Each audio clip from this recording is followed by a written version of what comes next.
Hello and welcome to another video from Fantasy Football Scouts.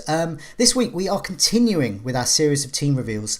The teams are going to change before game week 1. There's plenty more to look at, but this offers a very good idea of the sort of players that we're looking at, and it gives a useful insight into some of those strategies and sort of those key decisions to consider. My name is Joe, and today I'm joined by Will, also known in the community as Top Marks, to discuss his early game week 1 draft for the 2021-22 campaign. Will, how are you? I'm very well, thank you, Joe. I've just had my morning cup of coffee. It's just come up to 8 a.m. here in Colombia. And I have to be, I'm a little nervous. My first video appearance with you, it's an honor to be on one of these videos. And I'm hoping I manage to get my thoughts clearly out and presented well, but we'll see. Yeah, I often find with these, where I did about 3 or 4 a couple of weeks ago, and I've found it changed my mind a bit and started to think about things like, oh, maybe double Liverpool defence. Do I really need Bruno Fernandes? Which brings me on to your team. So I'm going to put it up on the screen, and we'll go through it. And I know you've supplied me with a list of sort of things that you're looking at with the team and sort of challenges you're facing. So I'll leave you to go through your team and perhaps start at the back with so you've got Sanchez and Foster. So what's the decision around that? Well, I think Sanchez has been the template Twitter pick, if you like, template community pick. I think, but I'm just impressed with Graham Potter. I mean, they were Brighton were the XG champions last season. I think you've got a very good team there, basically, and I think Sanchez could benefit from the organisation, because obviously teams defend as a whole. It's not just the defence. And Brighton top the fixture ticker, or near the top of the fixture ticker. So that's the thing behind Sanchez. There is another school of thought with the goalkeepers that you want a goalkeeper who's going to be making a lot of saves. So the sort of contradiction with the goalkeeper is that it's not just clean sheets. And if you play for someone like Edouard Mendy, for instance, at Chelsea, behind that defence that really doesn't allow many shots, Mendy rarely picks up save points. So you're kind of getting him for his clean sheet potential. So someone like the new Watford goalie, Daniel Bachmann, is that how you pronounce his name? Yeah. He could fall into that category of a goalkeeper who makes a lot of saves. So there's that's a dilemma. But I've plumped for Sanchez at the moment just because I'm a fan of Graham Potter, and I think Brighton will do well. Yeah, no, I mean, I've gone off Sanchez now in my particular draft at the moment. I've gone for Bachmann and Foster. Right. But I would like to have perhaps Bachmann and Sanchez. And my rationale with that is I always think I'm wrong. So if I'm wrong about Sanchez or Bachmann, I can fall back on the other one. I've always got a starting goalkeeper. And that is the dilemma with Foster and Bachmann. And so ideally I would like, two. It's a shame that Dubravka is out. Although Darlow could be a good option there as well, 4.5. Well, I was interested. I think the team reveal you did with Neil earlier on, and he mentioned the point about obviously COVID is still a factor, which we need to consider. Yes. And players, once they get COVID, normally or have a positive test, it normally affects players in their bubble around them. So that could mean that if you have players from the same team, 2 goalkeepers from the same team, they might have to isolate at the same time. And I like your idea of having 2 playing goalkeepers, of having Bachmann and Sanchez, because then if one does get COVID, you've got another playing keeper from another team who's also good. And as you say, you can then make up your mind. It's only 0.5, and goalkeepers do tend to be the best value position, so it could be worth having. So I might be joining you on that later. Let's see. Yeah, I mean, as I said, at the moment it's Bachmann and Foster, but I want to go for the 2 4.5s because I think in previous years when I think Southampton and I can't remember who it was now, Southampton and another team, they both had playing 4.5 regular starters. And it was great because they was just getting loads of save points, and I didn't really rotate in terms of ease of fixtures. It was just more, do I think they'll score more? So sometimes you can get a goalkeeper in a tough game can score. And this is why I think Bachmann is quite good. The rumours of Ajax are interested in him, which makes Bachmann and Foster slightly safer. Right. Should COVID, I mean, Ben Foster will just be on his mountain bike and GoProing around the country. So I'm sure he'll be free of COVID. That's what he does these days. But yeah, let's move on to defence. So you've got a 3-4-3. You've got on your bench, you've got Luke Ayling in preparation for Leeds fixtures improving soon, I imagine, and Williams. But take me through the three defenders that you've opted for at the back. Yeah, the point. Trent Alexander-Arnold's a popular pick. He finished last season in excellent form. He probably underperformed at the beginning of the previous season. I think he's a fairly obvious pick. It's also a slightly ownership pick. I think he's going to be very popular come game week 1. But his creative potential is such that he almost could be a midfielder. So I think that it's a point everyone makes. So we probably don't need to talk about him too much. But he's an option to downgrade if things aren't going. If they don't start the season well, which I also like. So he's kind of a source of funds. And there are a number of people I could downgrade to, Chilwell being one of them. He's the player I would really like in my team. Chelsea are interesting. I wonder how they will be affected by fans back in the stadium and also beginning of the season. I think last year we saw a lot of goals scored early on. And I remember reading an article on Fantasy Football Scout many years ago that looked at when teams keep clean sheets, and they found that the majority of clean sheets happen in the second half of the season. So that's my slight concern with Chelsea. Are they fixture proof in terms of defence? They probably are. They did very well last year. Will they start off that way? So that's my thinking on Chilwell. He might come in. Digne, he'll probably be on more set pieces now that Sigurdsson and Rodriguez aren't there. So that's, I think, a fairly logical pick at the moment. And Shaw, again, I was reading another article, Fantasy Football Scout, a couple of days ago. Mark Jobling was writing about United and saying how they've hired, I think it's Eric Ramsey, a set-piece coach, and they've got a specialist in this area. Ooh. Because they struggled on set pieces last year.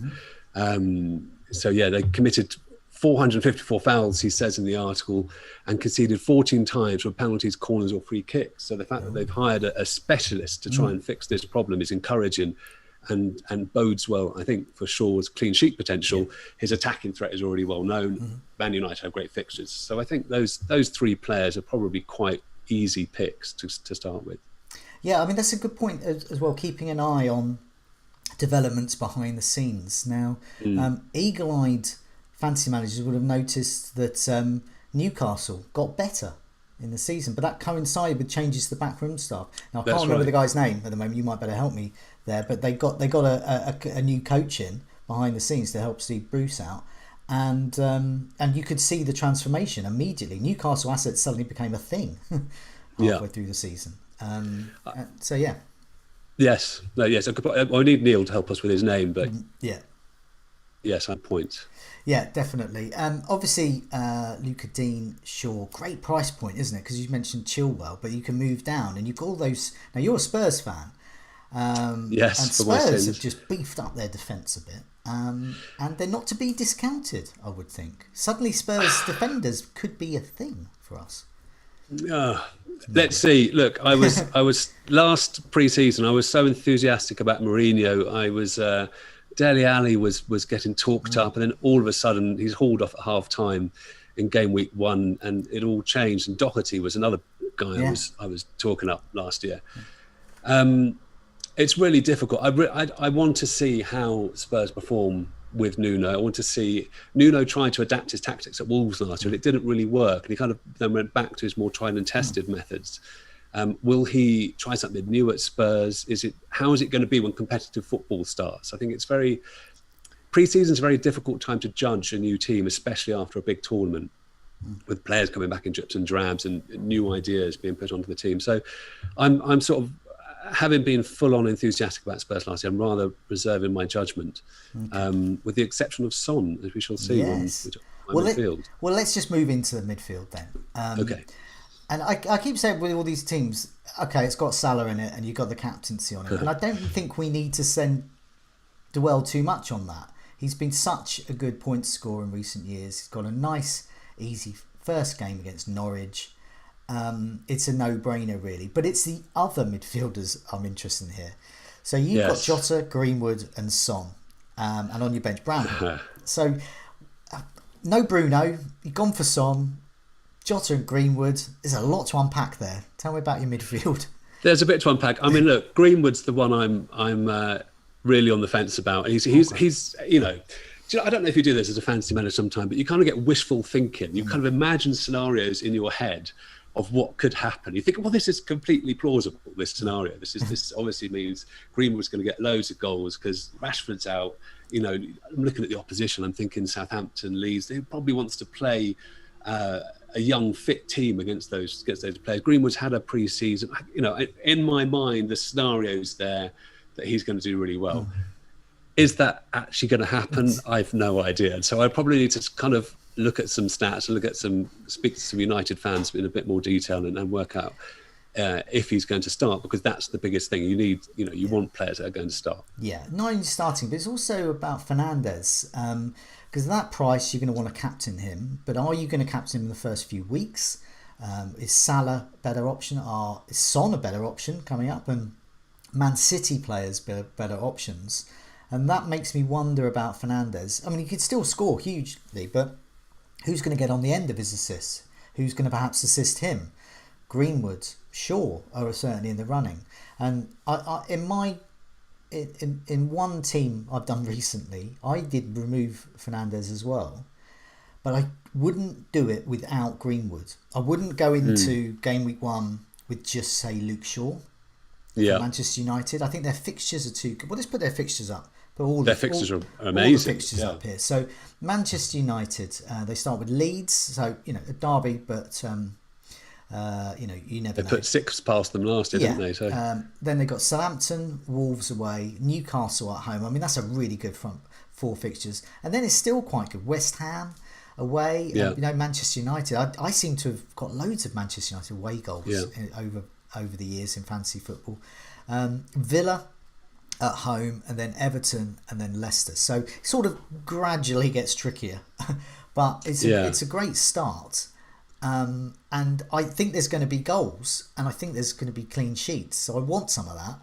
So I think you're right. Go back to your team again. I think you're right. If you're going to go without Fernandes, have Greenwood. But if I saw a team without Greenwood or Fernandes or any form of Manchester United attacking cover, I would question that, because as you said, they can score a lot of goals. They can. You can get huge captain scores with them as well. And there was another article, I think it might be the same article, Mark Joblin's article. He was talking about, he linked to an article to talk about how the death of McFred, how Solskjaer wanted to play a more attacking brand of football and play with one DM, which again bodes well for their attacking prospects. I think the reason I'm not having Fernandes is, you're right, you need to captain. He needs to be a viable captain option. Excuse me. And Salah is the player I want to captain. And the one week I don't want to captain is when they play Chelsea in game week 3. And that's when Son has a great fixture at home to Watford. So that's my thinking. And yes, I want some Man United cover. So is it Greenwood? Is it perhaps Sancho if he's going to be fit? I mean, he's been, I think before he was announced in FPL, we all think, oh God, I hope he's not 10.5 or 10. He's coming under that. So he's a really good option if he can get up to speed and be fit for the start of the season. So if Sancho becomes an option and perhaps Son, even better than Son, easy swap. And that's that price point. So my current draft, it changes all the time. I've got Mahrez in that role, but he could become a Son. He could become a Sancho. I like Mahrez. His price point, even more than the player. I think I like his price point. But it is handy, and I'm starting to really like these drafts like you've got here, where you've got a Son in there. You've got that mid-price player. It's sort of a cash cow player that you can keep or get rid of, and it can become someone else. It can easily go up a bit.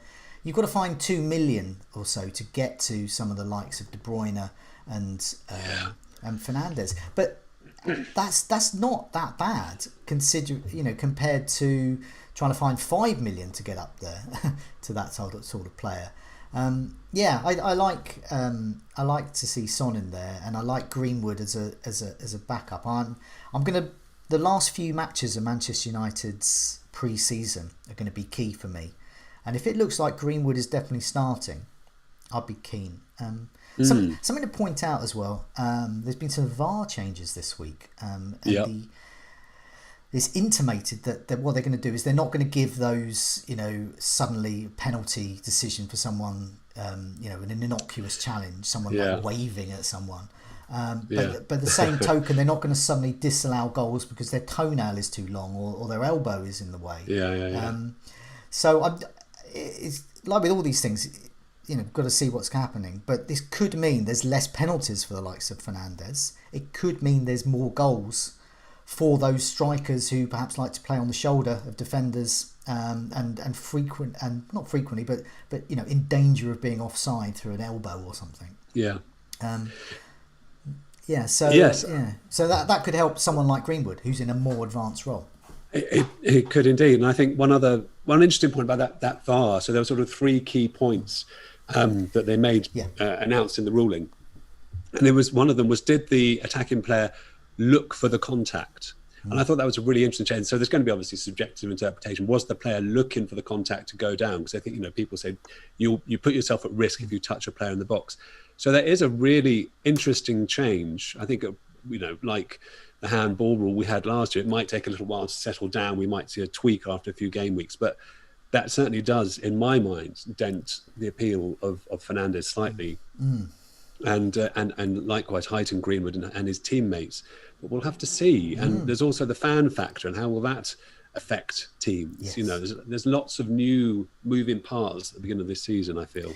I also think with obviously we're going to have fans back, so home and away might become something more interesting, especially with the captaincy and those heavy hitters. So De Bruyne is at home. Okay, I'm a bit more interested. Perhaps Fernandes could be better at home, although Manchester United have been with him, under COVID, but better away.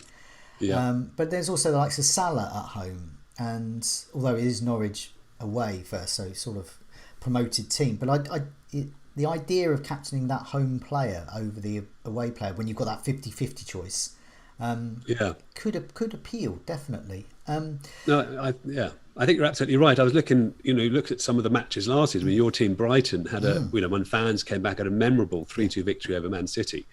And likewise, before COVID, we had Wolves beat Man City by the same scoreline in December 2019. So is that a Man City thing? Do they sometimes suffer when the crowd gets on top of them? And there was real impetus at the Amex when Brighton came back. It was a great game to watch.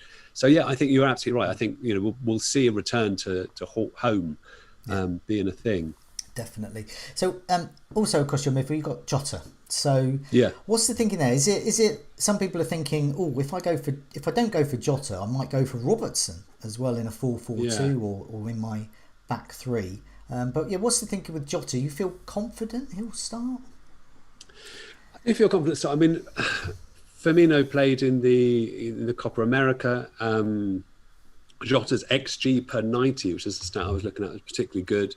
So I find he's good at getting into good goal-scoring situations. I think that can continue. I think he's good value for money. I want to take advantage of those opening Liverpool fixtures, which I think are pretty good. And Robertson, I mean, I didn't go for the defensive double. It's something I did last year, but I think one Liverpool defender is enough, just because I'm not...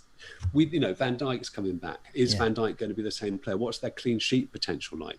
So I feel it's okay to rely upon attacking returns for one of those players, but having two of those players, thinking, are they going to get attacking returns? I'm not as keen. So Jota feels a bit more...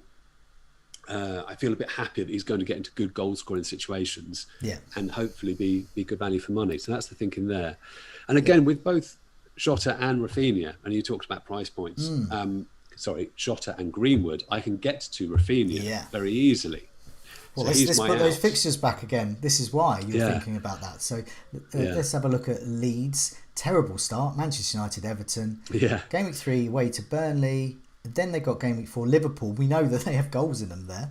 And then it's a dream, isn't it? Newcastle away, West Ham at home, Watford at home, Southampton away. There's attacking points there for Bielsa's absolutely, fans. Definitely. And it's so I mean, a lot of people are being sensible and starting with Rafinha. I think that's probably a good idea. And I think early season we have a tendency. Well, obviously we look at the fixture from game week 1, but it's an interesting idea. If you look at the fixture from game week 2.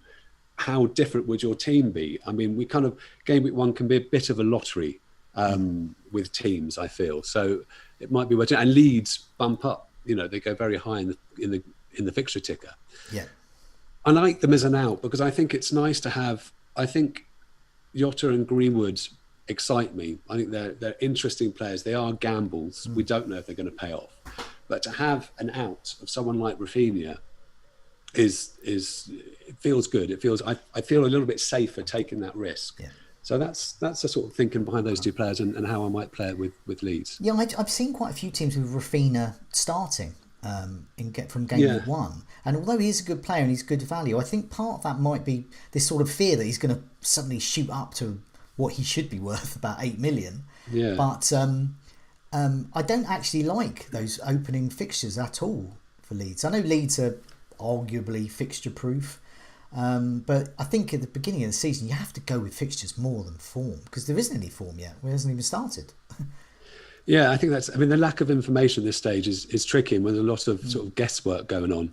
And I've tended to look, when thinking about my team, I've tended to weight things towards the first 3 or 4 fixtures because I think once you get to Game Week 4, you have that much more information. You can think about different changes. We really don't know what's going to happen. Leeds are a phenomenally good side and their goalkeeper, Meslier, is another guy who could do really well. He's a player who gets to make lots of saves from shots. And I think Bielsa will have them very fit. I see them starting the season very well. The team's a very tight unit. They know how to play with each other. So I completely get the logic of starting with a Leeds player. Yes, it's just Rafinha is very exciting. He's very good. Greenwood and Jota excite me more. So there's that. That's basically why I've gone with those two for now. Well, yeah, I mean, you've got in Salah, Jota, Greenwood and Son, you've got 4 midfielders who are essentially strikers, not the traditional centre forward, but they are in, for most of the match, they're in, if not the most advanced role for their side. Particularly with Kane possibly leaving for City, that would leave Son perhaps as the main striker, or certainly definitely. And he's been rewarded with a huge new contract. He's whether he's ends up being the main striker or not, and he could well be the main striker. It's he's become the talisman. He's the main man at Spurs, and I think that will breed confidence in him. He's already a confident type player. He has a lot of positive energy, and his talent, and he's an excellent finisher. He's exceeded his XG in most of his seasons in the Premier League. He's a player I want in my team. I think if Spurs are going to do well, Son will be involved. Okay, so that's why he's there. Let's move to the front line then. So you've got Antonio, Wilson and Watkins, and I'll quickly pull up the fixtures to show why you've got Watkins in. And I'm going to briefly touch on Watkins because he's in most teams and for good reason. Yeah, he was exceptional value last year. He hasn't really gone up much in price. And Aston Villa's first fixtures are Watford away, Newcastle at home and Brentford at home. These are fantastic first 3. They then literally drop off a cliff. They might as well not bother. Yeah. They might as well just go home. Absolutely. Then they got Chelsea, Everton, Manchester United and Tottenham all in a nice row of red there. But those first 3 fixtures, so going back to your team, I can see why Watkins there. Coincidentally, Wolves and Jimenez, with Jimenez up front, are quite good from Game Week 4 onwards. So yes. Is that a move you perhaps have in mind? Yeah, that's a move that's been talked about as one I'd consider. I'd also, notice the absence of Tony. So like Rafinha, another easy option to downgrade to, or even Pukki, who's another default player I could go to. Yeah. So it's like those sort of mid-price midfielders. I feel I'm a little safer going with slightly more expensive players because there are out points that I can get to. The fixtures are good. I think, we look at stats, we look at eye tests as FPL managers. I like watching Watkins play. I think he's a good player. I think he gets into the right positions. I think he contributes to the team. His energy levels are high. So he contributes to both goals and assists and working to make things happen. So he's a player I like. So I hope he does well because I think he's a good player. So it's, again, is it wishful thinking? I don't know. The question marks over Villa. Obviously, will Grealish stay? How will that affect Watkins? I have a slight theory about Grealish. And when people go on about him being the most fouled player in the Premier League and winning lots of free kicks, which is true, but that's good for set pieces. I sometimes think it would be better if he wasn't so fouled and got away from the defender rather than getting the foul, because it slows the game down a bit. Because his calves are so massive, he can't. Yeah, maybe it's too much to aim at. They could kick them too easily. Yeah, maybe. But but I felt if the game wasn't slowed down as much, that it would suit Watkins. And of course, you still got to have the creative players who are going to supply Watkins with the balls and make sure, early balls. I think he thrives off early balls. So we'll see how Villa set up. So many unknowns again, and this is why you kind of look. The fixtures are good for the first three. If it goes well, there's a chance because the fixtures are there. You can look back on it, and you can look. Say Watkins blanks in those three fixtures. You can look back at that, and there is no way you're going to look back at that and go, "Oh, I got it wrong. I made the wrong decision." Yeah. Watkins might not fulfil his potential, but those three fixtures are so good, and Watkins had the form last season. So you're going in with the best information you can possibly have to say get Watkins' first three fixtures. Yeah. Exactly. And I suppose the other alternative is switch to a 3-5-2 formation and go with an extra midfielder. But I like the forwards. I think there are a lot of forwards to choose from this year. Well, let's move to the other two. So it's Antonio and Wilson. I'm going to use two words, just two words for these two. If fit. Yeah. Now, again, it's a lot of wishful thinking in my team, but hopefully these guys stay fit and they're great. Wilson, talisman at Newcastle. I looked at he's had, over the last 3 seasons, he's started very strongly. He's averaged 7 points per match over his 19 fixtures in the opening game weeks over the last 3 seasons, and has only blanked in 3 out of 19 games. So there's something there about Wilson that means he starts the season well, whether it's because he's good in pre-season. And this is the point about pre-season. It gives your body the chance to protect itself and become, you're not getting the rigours of going straight into the rigours of the matches. So maybe that's why Wilson's done well early season in the past. He's had that pre-season to get his fitness there to help with his injuries. He has a great track record against West Ham as well. I seem to remember his hat-trick. That's right. Yeah, exactly. So there's West Ham game week 1. Exactly. So there's 2 things for Wilson. There's his sort of early season form, which is consistently good. Yeah, that might just be a quirk, or it might be significant, but there might be something there for that. He's a talisman at Newcastle. There's, as you mentioned earlier, Newcastle got their new coach. They improved as the season went on. Neil's very confident with Wilson. I mean, the downside with Wilson is Newcastle. You don't know necessarily are they going to be as good as as we think they're going to be. So I'm not so sure. And the other, Antonio XG is fantastic. Every single goal he scored in the Premier League has come from inside the box. So he's always in good positions to get goals, or his long shooting is particularly poor. Depends how you want to look at it. But he's another player who I think thrives no matter who the opposition. He's just a very, very good player. Of course, if fit. I don't know, you remember a few years ago, Robin van Persie used to have terrible issues with fitness. Yeah. And then in his last season at Arsenal, he got 260 odd points. And then his first season at United, he repeated the trick and he'd overcome all these fitness issues and he'd sort of got used to his body and done very well. Wishful thinking. Let's hope the same happens to Wilson or Antonio, or both. Definitely, yeah. They, it's just those 2 words, if fit, and they are great. They're undeniable, and I can't remember which one is in my team at the moment, if either of them are, but both of them have been in my drafts at various points this summer. Because it's for me, I might go for one or the other. Right, it's too much injury potential. I might as well have Antonio, Wilson, and Ings up front. Wilson, Antonio. They can go to anyone. You mentioned Tony. There's Calvert-Lewin as well. Yeah. Calvert-Lewin is a player I like. He was in my team. He was in the first draft that I had. I think he is a particularly good flat track bully. I looked into this earlier on, and his XG against the non-Big Six teams is really strong. So he underperformed that last year. So, we had players like Iheanacho who went on this fantastic run and really overperformed their XG. Yeah, he still had a good XG. He was still getting good chances quality, but he did even better than that. So he'll probably he will at some point have a slight regression unless he's the new Messi. But Calvert-Lewin underperformed, so there's a chance that he could do better. I think what I don't know what to make. Richarlison's been with Brazil at the Olympics. How is the team going to set up? It's a new manager. I've got Digne in defence. Do I want to Calvert-Lewin as well? I'm not so sure. And I feel ultimately Wilson's a better finisher. Yeah. I trust him more to score goals. Same with Antonio. I trust him more to score goals. Let's put those fixtures up again, because a lot of people probably will have ignored Newcastle, but their fixtures are really good. They've got West Ham, who Wilson does well against, then Villa, and then Southampton. Manchester United away, okay, that's tough. And then you got Leeds, Watford, Wolves, and then Tottenham. There's potential there for Wilson to do well. Easy fixture to finish with there. Yeah, easy fixture.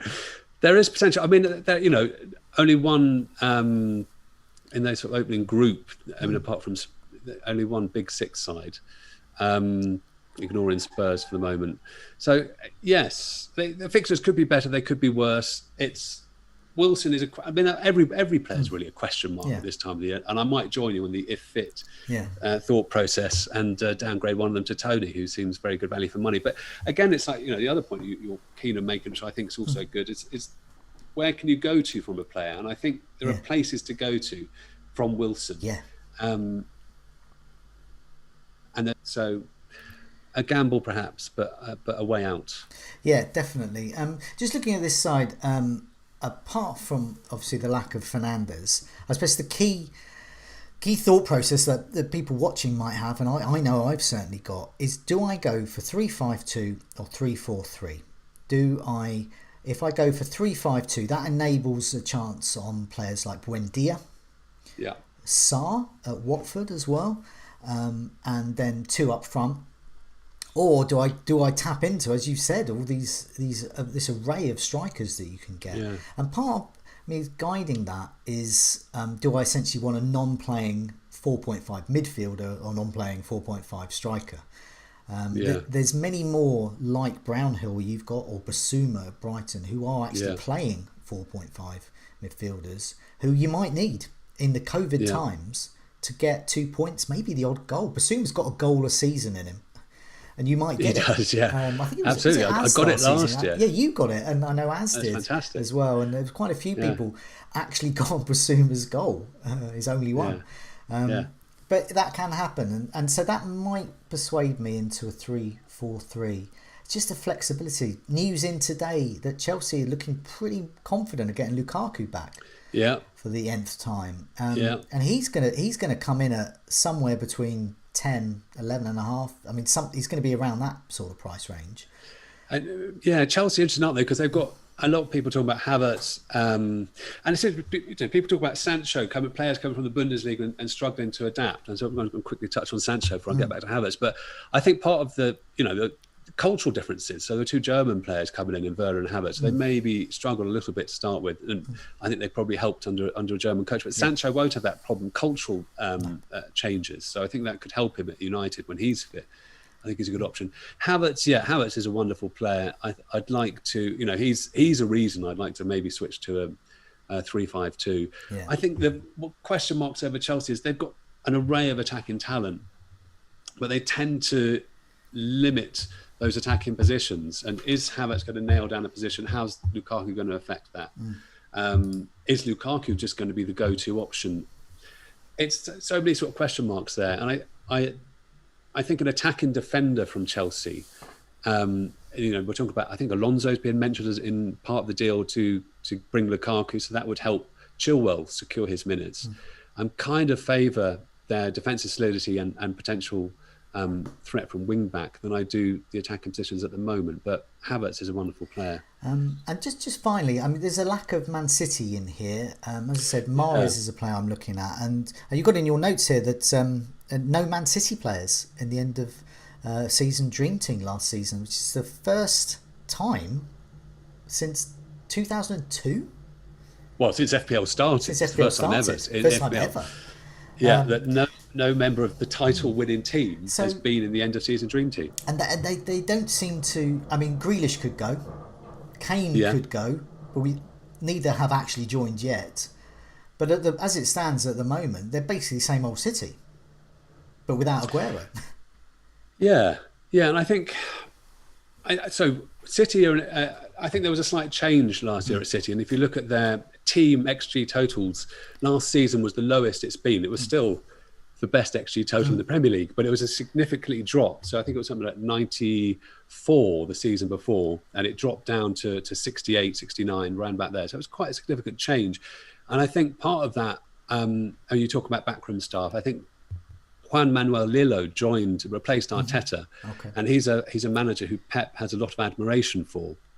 And he's someone who, and I'm giving you some insight here because I'm rather lucky here in Colombia that my landlord is a professional footballer. Ooh. Who not just any professional footballer, but has actually won the Copa Libertadores with Atlético Nacional, who are the main team here in Colombia. And he was coached not for that title for the Copa Libertadores winning team, but later on he was coached by Juan Manuel Lillo when he was the manager. And he said to me, he's the best manager he ever worked with. His way of conceiving about the game, the way he helped players understand the game was better than anyone else. So, and he would do things. So he'd sort of say things to the team. One of the things he had was looking at players' habits. So not tactical choices from the manager, but what does a player like to do? Maybe a player really likes to kind of move the ball, and we probably see this with Mahrez, don't we? He likes to move the ball onto one of his feet and have a shot. Or Son certainly likes to get the ball into his left foot and fire it across the goal. Those are habits that the players have, irrespective of tactics. The player will try to engineer because they're going to get more goals. And Diego was saying it was amazing. We had a match. He prepped us for the game, and that's exactly what happened in the game. You know, these players started doing exactly the same thing. So I think in terms of tactical observation of the opposition, he's probably helped them, and maybe given them an awareness of the space on the pitch, you know, where players are behind. So that might have been, maybe they were less attacking last year. Maybe it was slightly less gun-ho football, and maybe that contributed to their lower XG. And a slightly better defensive solidity. So players like Ruben Diaz came to the fore. Well, also, it would indicate that Man City won the Premier League. So with Manuel Lillo, was it? With him on the staff as well, it's making them a more cohesive, better team. But for FPL managers, it reduces their assets because their points, their goals, their assists, they're spread around because there's more players performing better. I think the point with City before was always, there's rotation, and we know that as an FPL manager, so that you've got to grin and bear it. But when they play, their chance of scoring is so high that it makes up for the odd match when they miss out because they're going to do so well. I wonder if that's been slightly weakened over the last season, and are their players as likely to get a really big return as they were the season before under Guardiola? And therefore, does that make the rotation that's inevitably going to happen more of a problem than it was previously? Okay. Maybe, I don't know. Okay, but it's definitely a wait and see, isn't it, with City? Because we know their assets at some point in the season are like Gundogan last season. De Bruyne is always there, and of course their defence.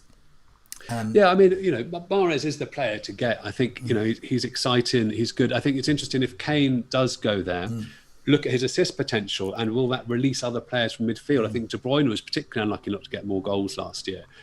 Could that mean, if because if you have two players, if Kane does drop short and then you've got players going beyond him, that helps all the other assets too, as well as obviously, you've got someone who can convert their XG chances better than anyone else in Harry Kane. So let's see. That's definitely a situation to monitor.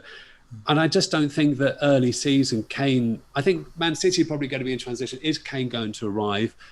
Levy's going to extract every penny. He's not going to play against Spurs in Game Week 1. By the same token, he's not going to play for Spurs in Game Week 1. He's just not going to play Game Week 1. And Levy will do everything in the best financial interest of the club. He's always done that. He's always tried to improve Spurs financially and make them a really solid team. So he's going to get the most money he can. So Kane and City, I'm kind of not so sure. But then game week 2 is a really great fixture for City, and it's going to be, it's going to be scary not having one of those players. Yeah, definitely. Well, I think it's a good squad. It's a good squad that's sort of flexible. You can do a lot of manoeuvring with that. Getting Fernandes back in, if you do want to, is not that big a stretch. It can be done in 2 moves with 2 players. Yeah. And the rest of it, I think you can pretty much get to anyone. I guess the big clincher is to when. If Kane goes to City, if Lukaku joins Chelsea, and you've got to try and find the sort of 11, 12, 10 million for a striker. But I think we're all going to be in that position because we can't invest in players that aren't even there yet, aren't even with the team they might join. It's all ifs and buts. So this is the sort of the best team we can get before the season starts. I mean, not necessarily everyone will say, "Oh, my team's the best," but this is one of the better teams because it's flexible. Because it can move. Yeah, and you make the point about premium strikers, but I think with any premium players, and we touched on it earlier, it's got to be captaincy. It's like, when are you going to captain them? Because otherwise they're not value for money to the same extent. And if Salah and Son are the 2 players I'm looking at for captaincy over that initial period, it's really hard to bring in another player of that price and not captain them. So I'd have to change my captain approach. Yeah. Which could happen, and if a player makes themselves one of those premium strikers, make themselves must-have, you have to respond, you have to react and do that. But that's the thinking early doors, anyway. Yeah, definitely. Okay, well, thanks so much for joining me, Will, live from Colombia, with that extra insight into the Man City's backroom stuff from your landlord, is that? Or yeah, well, I've called him the Colombian Robbie Fowler because I'm actually now staying in the second of his properties. So the song about Robbie Fowler. I think Man City fans had it. We all live in a Robbie Fowler house. Oh yeah, well, the tune of Yellow Submarine. Right. But you're moving around.